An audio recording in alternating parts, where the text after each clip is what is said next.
আজকে যে শাসন আমাদের উপরে চাপিয়ে দিয়েছে আওয়ামী লীগ,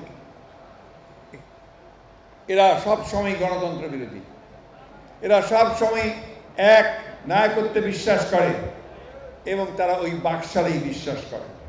তারা বাকশালটাই করতে চায়, একটা নতুন ছদ্মবেশে আবহে গণতন্ত্রের একটা ফাসাদ দিয়ে দিতে চায়। সেইভাবে তারা ওই তাদের শাসনকে আবার নিয়ে আসতে চায়।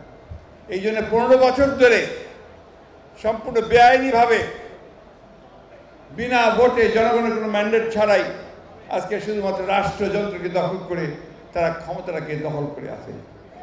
এবং আমাদের যে স্বপ্নগুলো ছিল 1971 সালে আমরা যারা যুদ্ধ করেছিলাম, সমস্ত স্বপ্নগুলোকে খান খান করে দিয়ে এখন তারা শুধুমাত্র একটা দল, কিছু ব্যক্তি, কিছু অলিগার্স, তাদেরকে আজকে সমস্ত সুযোগ সুবিধা দিয়ে, লুটপাটের সুবিধা করে দিয়ে এই দেশকে তারা একটা লুটের রাজত্ব, চুরির রাজত্ব তৈরি করেছে। বন্ধুগণ, আজকে দেখুন, ভাবতে লজ্জা হয়, বলতে লজ্জা হয় যে আমার পুলিশ বাহিনীর সাবেক প্রধান, র্যাবের সাবেক প্রধান, তার বিরুদ্ধে প্রতিদিন পাতায় পাতায় হাজার হাজার দুর্নীতির খবর বেরোচ্ছে।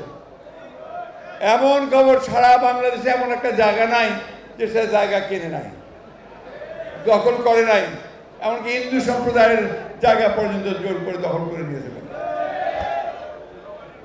আর দেখেন এই সরকার কি করছে, ওই চোরকে, ওই ডাকাতকে তারা বাঁচাবার জন্যে গোপনে তাকে পাচার করে দিয়েছে।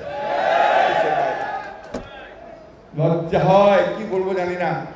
যখন এই যে আমার সেনাবাহিনী, আমার সবচেয়ে যাদের উপর ভরসা করে, যাদের উপর সব দেশের মানুষ আস্থা রয়েছে, সেই সেনাবাহিনীর সাবেক সেনাপ্রধানের উপরে মার্কিন স্যাংশন আসে এবং মার্কিন স্যাংশনে বলে দেওয়া হয় যে কি কি কারণে তার উপর স্যাংশন দেওয়া হয়েছে। তার দুর্নীতি একটা প্রধান জিনিস, আর দ্বিতীয়ত মানুষের গণতান্ত্রিক অধিকারে বাধা দেওয়া। এইগুলো তারা তৈরি করেছে। একটা বেনজির নয়, একটা আজিজ নয়, অসংখ্য বেনজির আজিজ তারা তৈরি করেছে।